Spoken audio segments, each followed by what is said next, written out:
क्या कोई प्यार में इतना पागल हो सकता है कि अरबपति होते हुए भी अपनी बीवी के यहाँ नौकर बनकर रहे और दिन रात अपनी सास, साले, साली, अपनी बीवी, यहाँ तक कि घर के नौकरों तक की गाली खाए,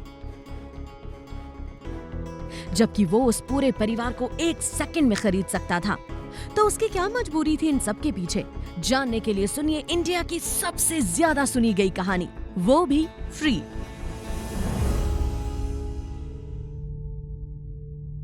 यामिनी, तुम्हारे घर आते समय मेरे सैंडल का स्ट्रैप ही टूट गया। पार्टी एंजॉय करो, मैं उसे ठीक करवा दूंगी किसी सर्वेंट को बोल के। तुम टेंशन मत लो। आहान, वैशाली जी के सैंडल ठीक करवा के लाओ। यामिनी, बुरा मत मानना, तुम अपने दामाद से ये काम करवा रही हो। अरे दामाद है तो क्या हुआ, एक सैंडल ठीक नहीं करवा सकता क्या? वैसे भी कुछ करता धरता तो है नहीं। पता नहीं ये शनाया भी अपनी किस्मत में क्या लिखवा के आई थी जो ऐसा निठल्ला पति मिला है उसे। और इतने लोगों के सामने हुई अपनी ही सास से अपनी बेइज्जती सुन आहान की आंखें शर्म से नीचे हो गई। इस घर में सिर्फ उसकी सास ही नहीं, हर कोई उसका ऐसे ही मजाक उड़ाता था। उसके साले, साली, यहाँ तक कि उसकी पत्नी शनाया भी। और तो और घर के नौकर भी उसके साथ नौकरों जैसा व्यवहार करते थे। बस एक शख्स था जो आहान की सच्चाई जानता था, और वो था इस घर में काम करने वाला रमेश। बाहर वालों के सामने आहान की ऐसी बेइज्जती होते देख वो दुखी होकर मन ही मन बोला, ये लोग शायद जानते भी नहीं कि ये लोग जिसका मजाक बना रहे हैं, अगर उस आहान की सच्चाई उन्हें पता चल गई तो यही लोग उसके पैरों में गिर जाएंगे।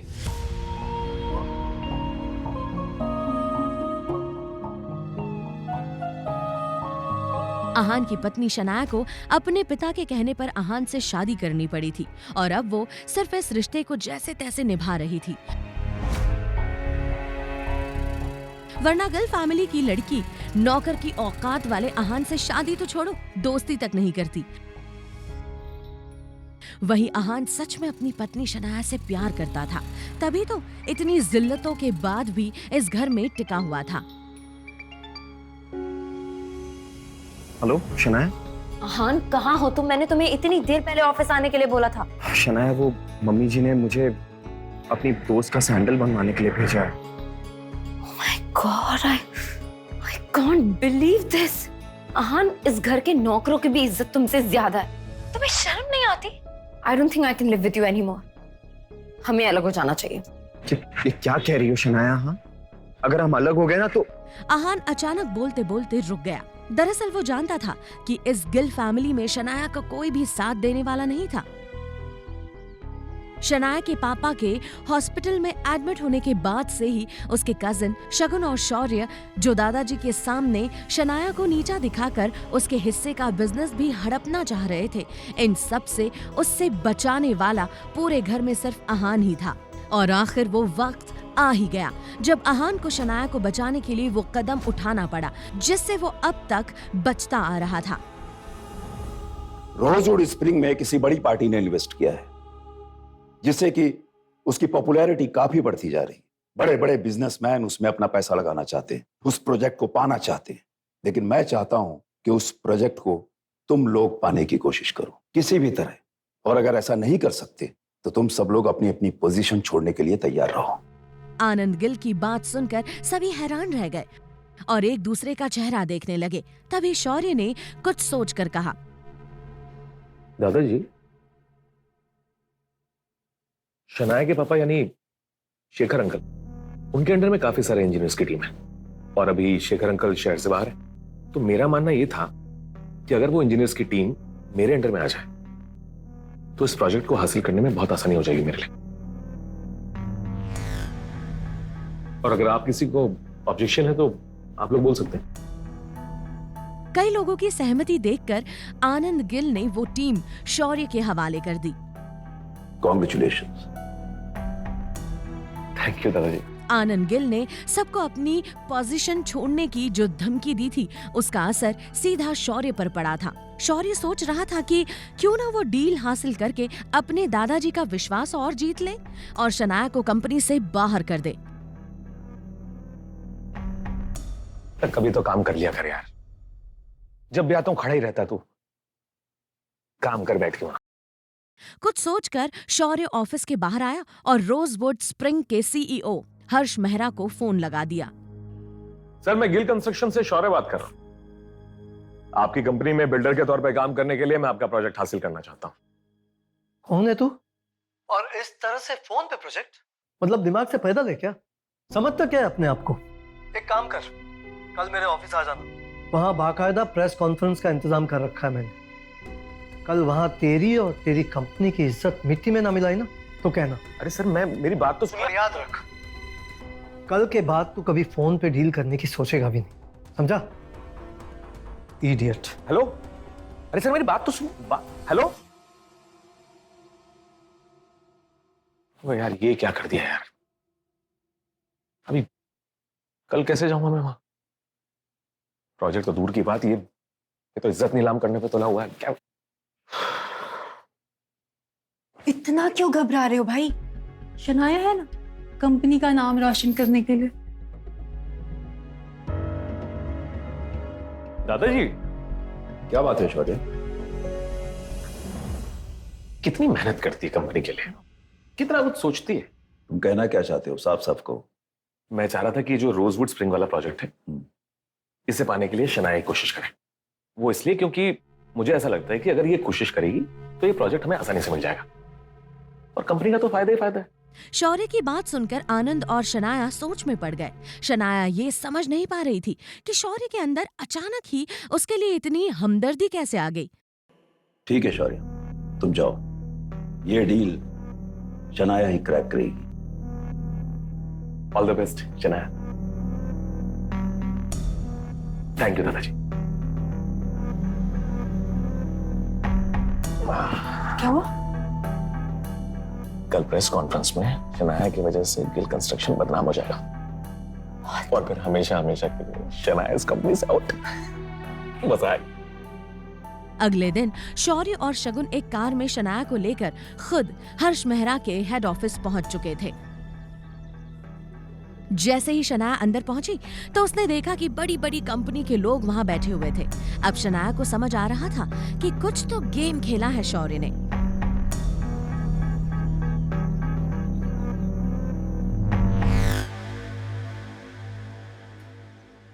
क्या यहाँ गिल कंस्ट्रक्शन से कोई आया है? मैं Shanaya Gill. I am here to represent Gill constructions. आप प्लीज डैश पर आके बैठिए, शुरुआत आप ही से करेंगे। शौर्य और शगुन भी मीडिया की भीड़ में खड़े उस पल का इंतजार कर रहे थे जब हर्ष मेहरा बोलना शुरू करे और शनाया को वहां से बेइज्जत करके भगा दे। लेडीज एंड जेंटलमैन, ये है गिल कंस्ट्रक्शन से शनाया गिल। इस प्रोजेक्ट को हासिल करने के लिए इनकी कंपनी के किसी आदमी का कॉल आया था मुझे, और अब ये चाहती हैं कि ये प्रोजेक्ट इन्हें दे दिया जाए। तभी अचानक ही हर्ष का फोन बजा।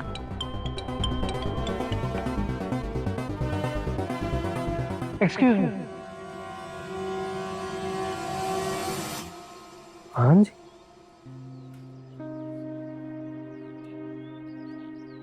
ओके सर, आप जो कहते हैं हो जाएगा।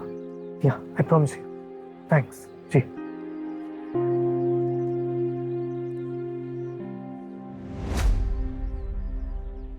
माफी चाहता हूं, एक जरूरी फोन कॉल था।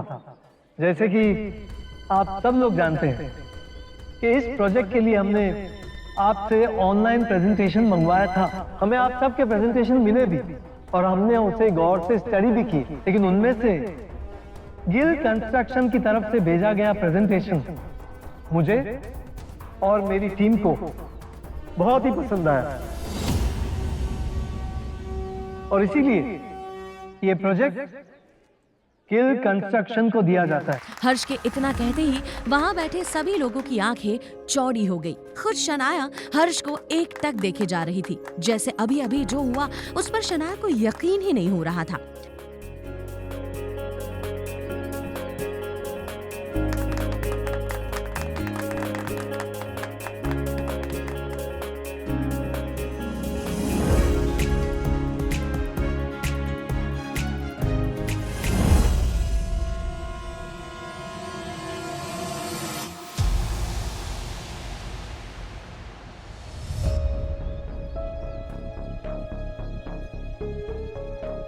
जी सर, आपने कहा और हमने काम कर दिया।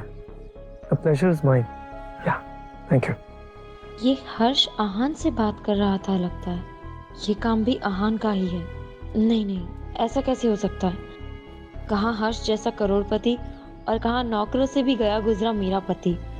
भला उसकी बात हर्ष क्यों मान लेगा? या शायद आहान ने मुझे बचाने के लिए ये सब किया हो।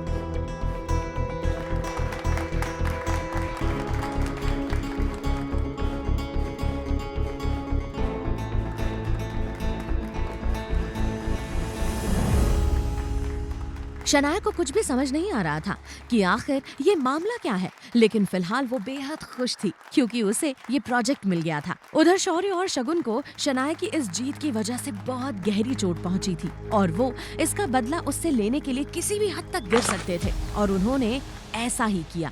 शनाया के दादाजी आनंद गिल ने भी शनाया का ये प्रोजेक्ट हासिल करने पर बाहें फैलाकर उसका स्वागत किया।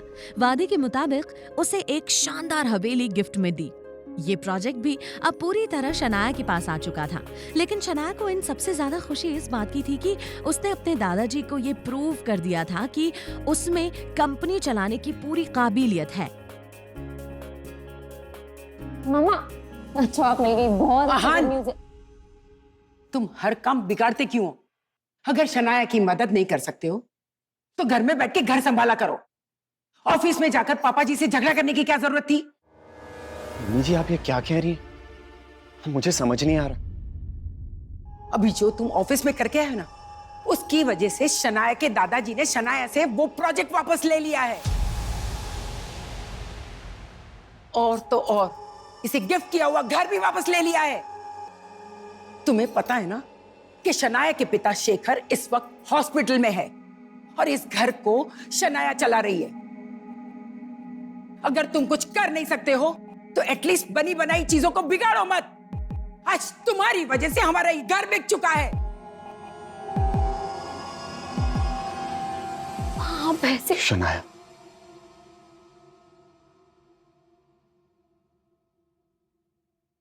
मम्मी जी अगर आपको लगता है कि शनाया पर ये सारी मुसीबतें मेरी वजह से आई है तो शनाया की सारी मुसीबतों का हल भी मैं ही निकालूंगा। तुम्हारी औकात है? मम्मी जी अब से ठीक 5 मिनट बाद शनाया के दादाजी आनंद गिल शनाया को वो सब कुछ लौटा देंगे जो उन्होंने इससे छीना है। और इतना ही नहीं, पूरा गिल खानदान शनाया से माफी भी मांगेगा। ये मेरा वादा है। शनाया की माँ आहान का ये कॉन्फिडेंस देख हैरान थी। आज से पहले किसी ने शनाया के दादा को उनके नाम से नहीं पुकारा था और यहाँ आहान, जिसकी हैसियत कल तक एक नौकर से बदतर थी, आज न सिर्फ उनका नाम ले रहा था बल्कि ये भी कह रहा था कि वो शनाया से माफी मांगेंगे। समझे ना तुम मैंने क्या कहा? 5 मिनट में ये काम हो जाना चाहिए। ओके।